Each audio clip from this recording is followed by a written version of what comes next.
Let's first talk now about the fascinating things about the soils of Virginia. And the reason I titled the talk The Fascinating Things is because I am fascinated about soils. I think that they're so interesting that even after 35 years of working with soils, I still love to go out and look at them. I have worked for the Natural Resources Conservation Service. I've worked at 3 different universities and attended a 4th. I've been in all 50 states. I've been on 5 continents. And each time I go, wherever I go, I find myself looking at the soil, either in a road cut or an open pit, or looking at pictures on the internet. And so I want to share some of that interest that I have with you. So let's talk about soils and where they began. So in the beginning, and that sounds like a famous book many of you have read, In the Beginning. The earth solidified into rock and sediment. So after starting out as gases, it solidified multiple different types of rocks. And then the earth developed an atmosphere, and that's so important because that allowed oxygen that was being released from volcanoes to be trapped in the atmosphere close enough that that it started to form liquid water. And from that liquid water, then we developed oceans, seas, and rain, and other forms of precipitation. And the reason that that's so important is that that allowed living organisms, plants, and it allowed them to start to develop into different types of organisms that could live. They started their life in the ocean, but once we had land in place, they were able to colonize the above air ground. And what we see in the upper right-hand picture is a picture of stromatolites. And these are colonies of microorganisms. They are called blue-green algae. And you can see that at low tide, they're actually exposed to the atmosphere, but at high tide, they're underneath the water. And that was the beginning of the effort of plants to move from the underwater environment to the land environment. And once you combine the rock that decomposed into sediments, it eroded into sediment. The sediment was then colonized by plants, such as the very primitive plants, like the ones you see in the lower right-hand corner of the screen. Then we began to develop soil. So in sequence, the rocks separated into oceanic rock and continental rock. And the continental rock is less dense and lighter, and that's why the continents float on plates that move around the globe above the very, very dense rock that comes from the rift valleys that are, they call them mid-ocean trenches. And so that's why we have separation of continents and seafloor rocks. And it was these continental rocks that were exposed to the rain and the ocean tides and waves and storms, and that created sediment that allowed the plants to colonize. All right, now that we have a beginning, why is soil interesting? I mean, I'm looking at this picture and I'm saying, oh, that's not so interesting to someone unless you start to look closely. If you look closely, you might notice that there's a few plants on the left-hand side. You might not also notice that this obviously has a wide range of rock types. It also has a range of sizes of rocks, and it has smaller material in between the rocks that is sand, silt, and clay. And this looks like a lifeless, fairly lifeless area, but it's not. In this portion of the picture, just below the stick, you can see a lichen growing. And you see lichens and then higher plants on the left-hand side. And that lets our mind ask ourselves, does it look like this all the way down?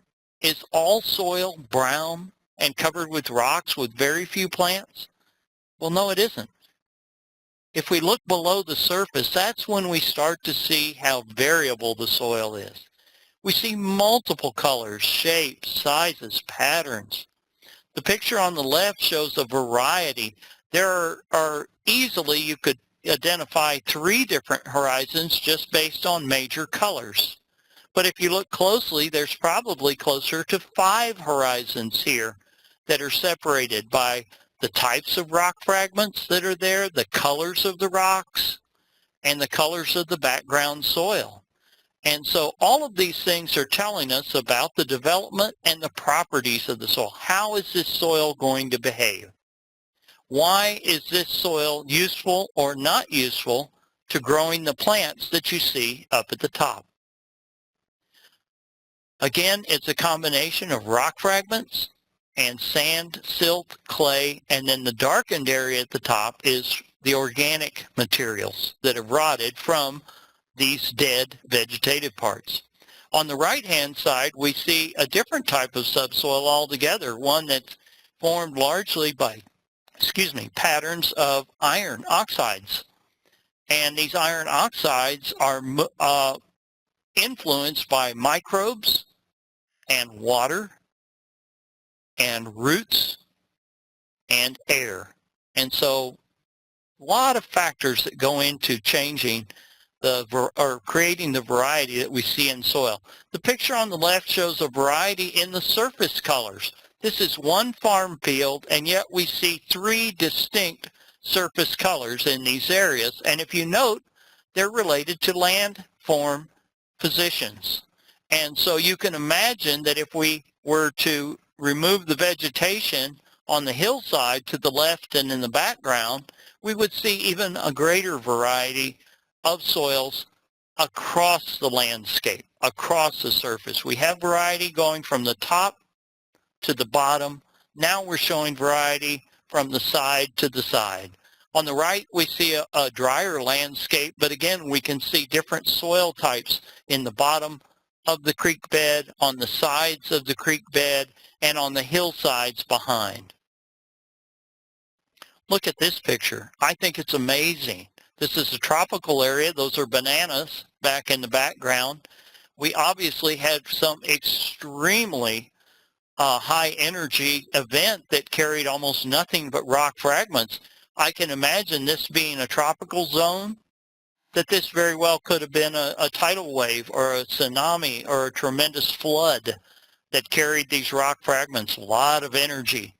But look below there, we see a nice zone of red, then a brown layer, then another red layer with different rocks, and then yet another deposit underneath there. So there's a story to tell and to learn every single time we look at soils. And just look at this close-up of soils taken by one of our partners down at NC State. And we see, look at the variety of patterns in here, but also if you look closely, there are root channels, there are places that organic matter and clay have moved into this subsoil. And then we see areas where iron has oxidized and accumulated and followed the patterns of the porosity in the soil. And to me, this is nature's artwork, and this is what makes soil fascinating.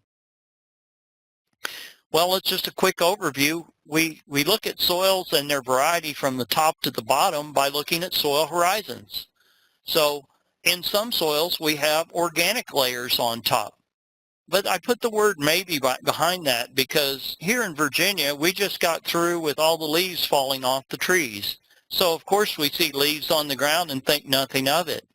But if you lived in West Texas, you might not ever see leaves on the top of the surface. Some areas are so dry that you just do not get an O horizon or an organic layer accumulating. Then again, in other areas, we get thick organic layers. The A horizon is the one that forms at the surface. In our part of the world, that usually means it accumulates organic carbon, but in drier parts, there's very little accumulation of carbon, but there's still modification. E horizons are the ones where we've lost material, and those usually appear as light-colored zones in between the surface horizons and the subsurface horizons. They're not found in all soils, but when you do see one, it's very easy to recognize because that's where the weathering and the leaching takes place. And B horizons are that part of the soil that we consider most important in terms of reserve properties. That surface horizons are the ones that directly influence the plants that we're growing, but those B horizons indirectly influence the plants by being reserves of nutrients and clay and moisture. And so those are the parts of the soil that have either gained or lost materials. C horizons are the part of the soil that have very little alteration from when they were first deposited. So if they were deposited as sediment, they still look pretty much the same as they did when they were deposited. If they started as rock, then they still look like rock. And then R horizons are those horizons that are very hard rock, and a good example of that might be limestone. Well, I'm trying to finish or follow up on that relationship between the geology and the soil. And if we look at this diagram, we can look on the left-hand side and see the yellow-colored rock, and that represents sandstone. And the interesting thing is that these rock layers are tilted just like the rocks in the Ridge and Valley and the Piedmont and the Blue Ridge of Virginia. And the picture to the right shows a limestone soil. It shows some sinkholes. It shows a deep orange soil, and it shows a lot of farmland. And so those two things are tied together. Shallow soils over sandstone, not much farmland. Deeper soils over limestone with farmland. We go to the right-hand side and we see an example of basalt, which is an igneous rock. And it shows the ability for pasture land and farmland. And to the right of that, we have granite, which shows mainly pasture land and forest land. The soils are not as deep, but we also have rocks that come up out of the ground surface. And I know that if you've traveled across the Piedmont, you've probably seen an example of all of these, except maybe the basalt. We don't have much basalt in Virginia. Well, how do we relate parent materials and topography with soils? If we look at this diagram, we can see mountain slopes, and they're steep. So you can imagine that any loose sediment that erodes off these mountain slopes is going to continue to erode until it reaches a part of the hillside where it can come to rest and stabilize. And that's what these little wedges of yellow color are, is where sediment has collected and then formed into soil because plants have colonized. These are called foot slope positions. At the base of the hill, we see sediment that is deposited by the stream, and that's called alluvium. And this is where our river valleys fill up with sediment that erodes off of our mountains. In some places, we have level areas, like in the coastal plain around Windsor. It's very level in that area. But on either side of the level area, we get erosion. And in that erosion, then again, we get more streams. And because of these differences in bedrock type and landscape features, we get differences in soil series. This diagram shows a relationship between soils that form in sediment that collects either from settling at the base of a slope or being deposited by a stream, or soil that weathers directly from the bedrock underneath it. And you can see the relationship between the soils and the soil series and the landscape position. Okay. We also get variety across continents. You can see the change in soil orders all across the globe here. and including areas. You've even got areas that are considered non-soil, such as the area underneath the ice in Greenland. It's not considered soil because it's actually does not support plant life because it has 3,000 feet of ice on top. The same is true of the Himalaya mountains. So I think this is a good time to stop and ask if anyone has any questions. The next part of the presentation, just go ahead and type in something to chat and send it to me. And hopefully I'll be able to see it here. I've got my chat window open. And let me know if you have any questions about the first part of the presentation. And if not, then we'll go ahead and launch into the second part.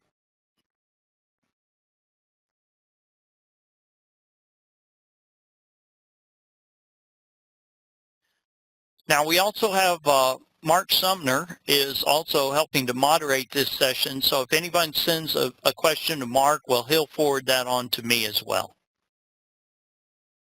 Okay, well, we got a question from Sarah Howard, and it says, how thick or deep are the soil horizons typically? Well, that's a great question.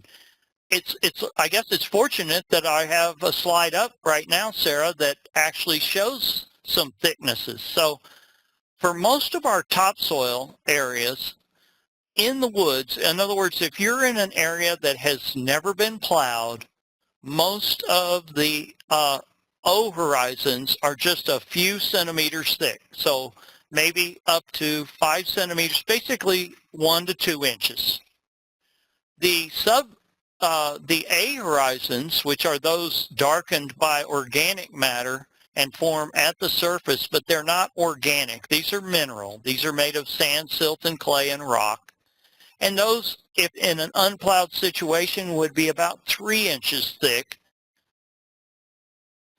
If they're plowed, then they're typically about 6 inches thick.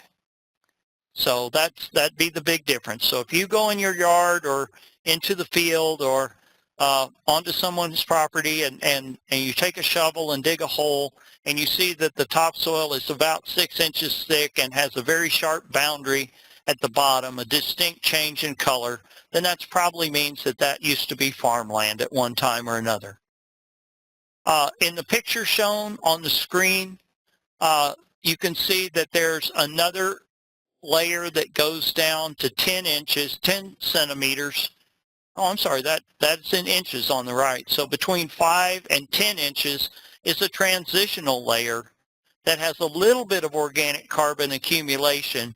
And starting at 10 inches, you get thicker horizons that have clay accumulation down to around 35 inches. So I would say that the closer you are to the surface, the thinner the horizons.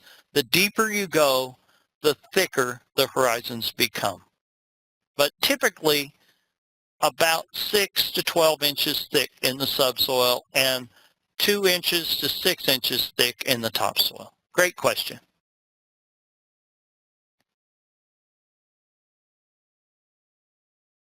All right, well, if there aren't other questions, we'll have time for chat here at the end.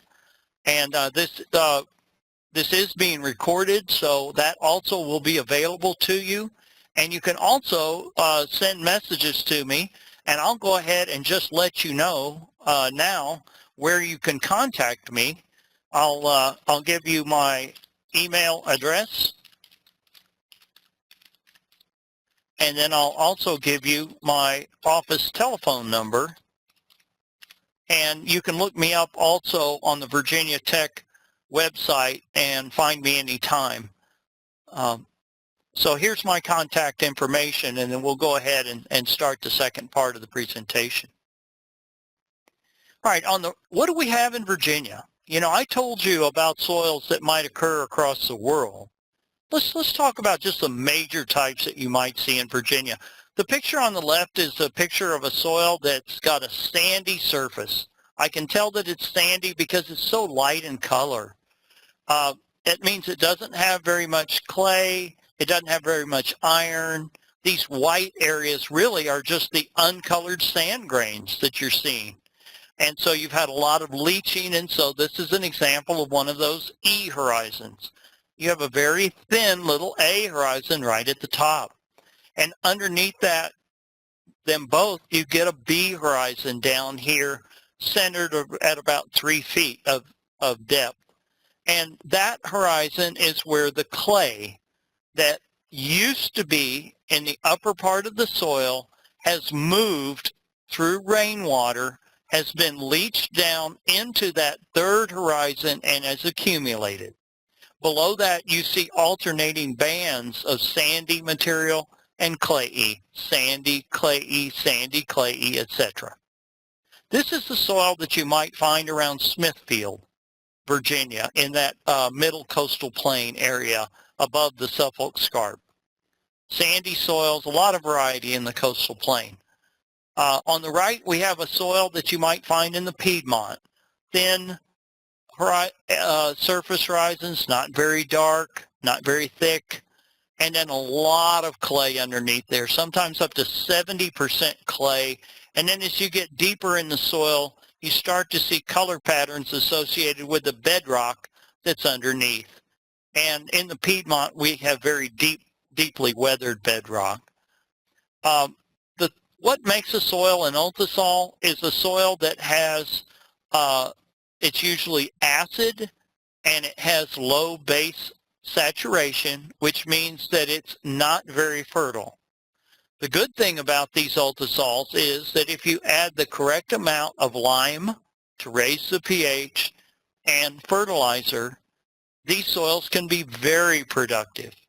And the best way to determine how much lime and nutrients to add is to collect samples of the surface, 6 inches, and send those into the nutrient analysis lab at Virginia Tech and get a soil recommendation for the type of crop or garden plant or other type of vegetation that you'd like to grow. So ultisols, number 1 in Virginia. Number 2 in Virginia are alphasols, and we find these in areas that have bedrock that had higher fertility to begin with. So there's just a direct correlation. Soils that form from fertile rocks are fertile. Soils that form from acid rocks are infertile. Again, we can modify these properties by adding lime and nutrients in proper amounts. This particular soil shows to have a little bit thicker and darker topsoil than the acidic ultisol, and these soils are found in the ridge and valley, typically in the valleys. So this would be a soil similar to one that would form over limestone, very rich. The soil in the previous slide is one that would form, on the left would form from coastal plain sediments, on the right is one that would form from metamorphic rock in the Piedmont. The metamorphic rocks tend to be acid. This is the alphasols, the more fertile limestone soil. What about when you get up into the mountains? Well, we find what we call inceptisols. And in steep areas, we get a lot of rock fragments. And that's because the gravity is causing the sediment to move down the hillside rapidly. I don't see a lot of color in this subsoil. That's pretty remarkable. If you live in the Piedmont and you saw a soil that was this colorless, you would be shocked. You would say, where's all the red? Where's all the clay? Well, the soils in mountainous areas move, and they move so often geologically that they don't really have been in place long enough to form clay in the subsoil. So what you see in the subsoil is pretty much what came down the hillside. On the right-hand side, we see a floodplain soil. You can see a little bit of reddening in the lower subsoil here, and that's what makes it an inceptisol, a little bit of development. But underneath that, you can see an old buried A horizon. So this is a floodplain soil. That's the 2 places we find inceptisols in Virginia, in the mountains and in the floodplains. Well, we also have entisols in Virginia, and these are soils that just don't have any diagnostic subsurface horizons. In fact, most of them are either very, very thin, right over hard rock. Here you can see limestone, and you can tell by the brown color of the vegetation that this soil is already starting to dry out and the vegetation is already stressed due to low moisture. Here we see another place where we might find an Intisol, or a new soil with no subsoil, and that's in a floodplain. And you can see all the different layers all the way to the surface. So essentially this soil gets flooded so often that it hasn't had time to form any subsurface horizons. And the third example over here is a picture of the sand dunes that you might see down near Sandston, Virginia, or near First Landing. And so these soils, again, just haven't had time. They move around by wind action, and they're only a few thousand years old to begin with anyway, coming right off the wind, blowing the sands off of the beach. They have had time to become vegetated, though, and that's why they are soils. I've got a question about how clay is formed, and I'm going to go ahead and answer that in the second session. Another soil that we find in floodplains only in Virginia, if you do any farming or know anybody that has land along the James River, this is the type of soil you might see along the James River with a thick, dark, fertile surface. These soils are called mollisols, and they're essentially the same as the great farming soils that we have in the upper Midwest. The only difference is that here they form under forested conditions. This one happens to have been plowed and turned into farmland. But in Virginia, we find these in parks and other areas along rivers that drain limestone areas. And there's a big relationship between the dark color and the high organic matter and the presence of limestone that makes these soils so fertile. We know that this soil occurs in a floodplain because down below we find another horizon that looks almost identical to the surface. And that's because this used to be the surface of the soil, and then we had multiple flooding events and brought in new sediment, and now a new topsoil is forming at the new surface. Spodosols, what fascinating soils. Where can I go in Virginia to see these? If I go down into the Blackwater River, there are some areas where they're trying to restore longleaf pine, and this area was naturally the home to longleaf pine. And we see what we call white sugar sand, and that's a good descriptive term. It feels like sugar, it looks like sugar, but it's quartz. It's just quartz, and it has no iron, it has no organic matter, it has no clay to coat it, and that's why it's white. There is a little bit of organic matter at the surface, and it contributes humus, and the humus moves down with the rain. Also, in this zone that's really leached, we get aluminum. The aluminum moves down, and when the humus and the aluminum move down into the same subsoil zone, they join together to form a new type of material, which is a combination of humus and aluminum, and that's what gives us the black color in the subsoil. This is not a floodplain. This is a very old soil. This happens to be what's called a spodosol, and it's a very interesting type of soil that we have in Virginia. And finally, we have soils where the upper part of the soil is all rotten organic matter. Where would I find these? Well, I find these in marsh areas or in swamps or bogs or other areas where it's wet all of the time. And so we see here that these soils form where you have high energy water bringing sands, and then as the water energy gets lower and lower and you end up with a bay instead of waves, you get still water, then the vegetation starts to rot at the surface and it builds up this organic material until we have what we call a histosol. But look at the variety of colors that these combinations have in Virginia. Gray soils, well, that tells me this soil is wet. We have brown soils with good structure. We have red soils with not so good structure. We have our typical brown soils that we might find at the top of the areas in the Ridge and Valley. We have organic soils that look almost like compost. And then we have white soils next to the sand dunes at Virginia Beach. So quite a variety. Soil is interesting.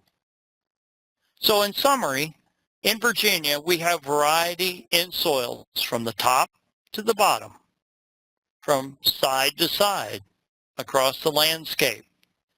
From one landform to a different landform, it'll be a different soil. If you change parent materials, you'll change soils.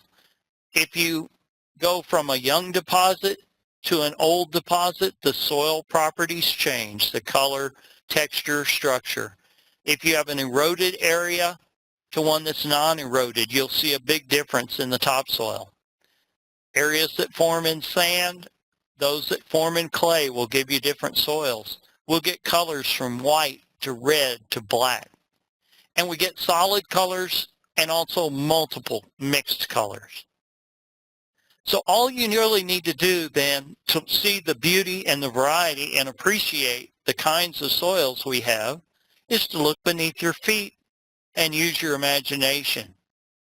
This young person in Peru may or may not have looked over the edge there to see the variety of things beneath her feet, but there's a lot of stories going on in that soil that's underneath her. And I wish I was there right now to dig around in this and try to find out the mystery of why is there a dark layer going through the middle? Why did I get such an abrupt boundary here in the lower subsoil? And is this rock or is this soil? And I wouldn't be able to know until I walked up to it and investigated. So that's what I like doing. So now we'll take some questions. The first one I'll do, and we want to end in, I think, about 5 minutes or so. But we have time for questions. If you haven't had a chance to finish that survey, you certainly have time to finish it after the presentation. And again, the presentation will be recorded and posted. And I think it will be sent by email to everyone, or at least a link to it will be. So I'm going to answer the question here of how is clay formed, and that's from Bill Plyler. I hope I pronounced that correctly, Bill. And the question is, how is clay formed? And so the answer is clay is formed from a variety of ways, but it's actually a secondary mineral. Clay does not form in the rock, although some rocks are made of clay, like shale. Shale is when clay erodes off the surface and settles and then gets deeply buried and hardened and turns into shale.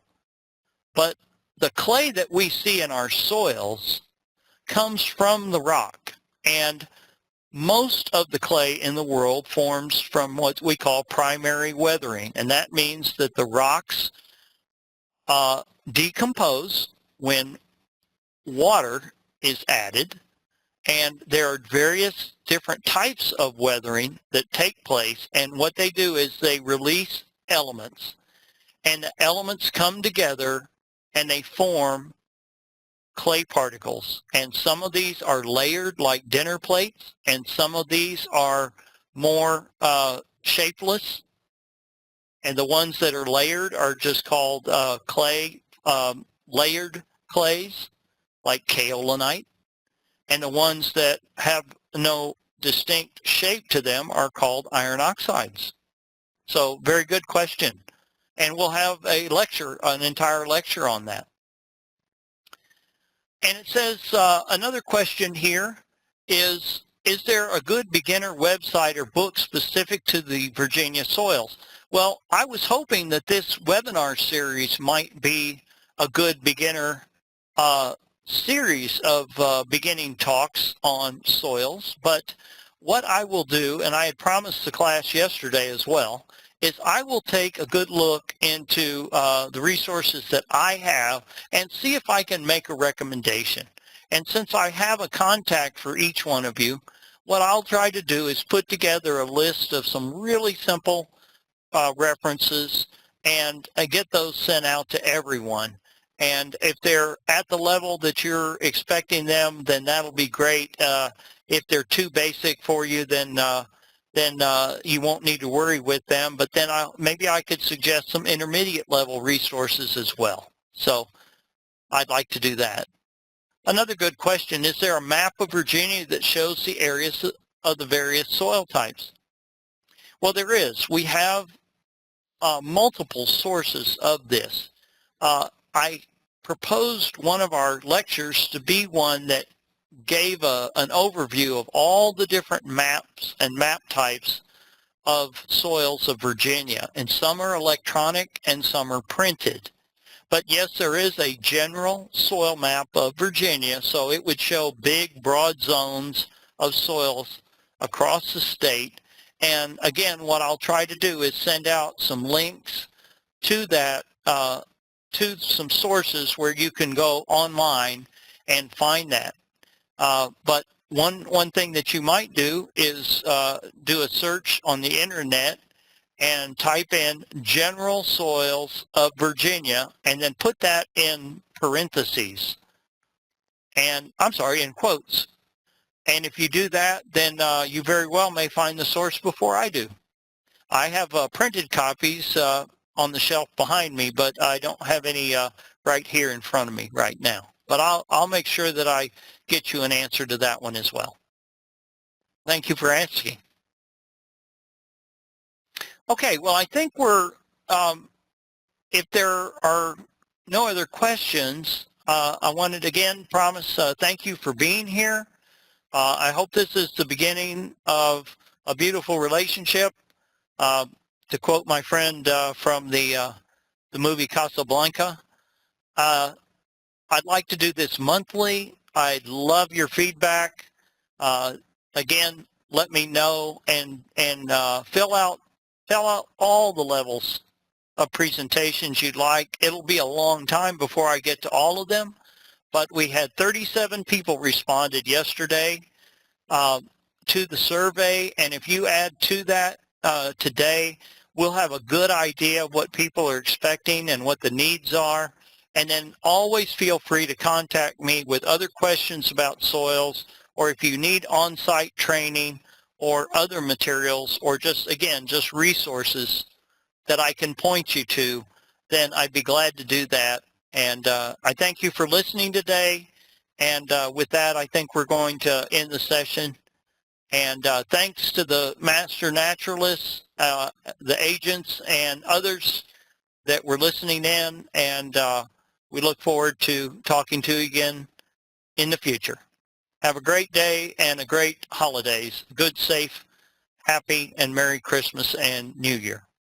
Thank you for coming.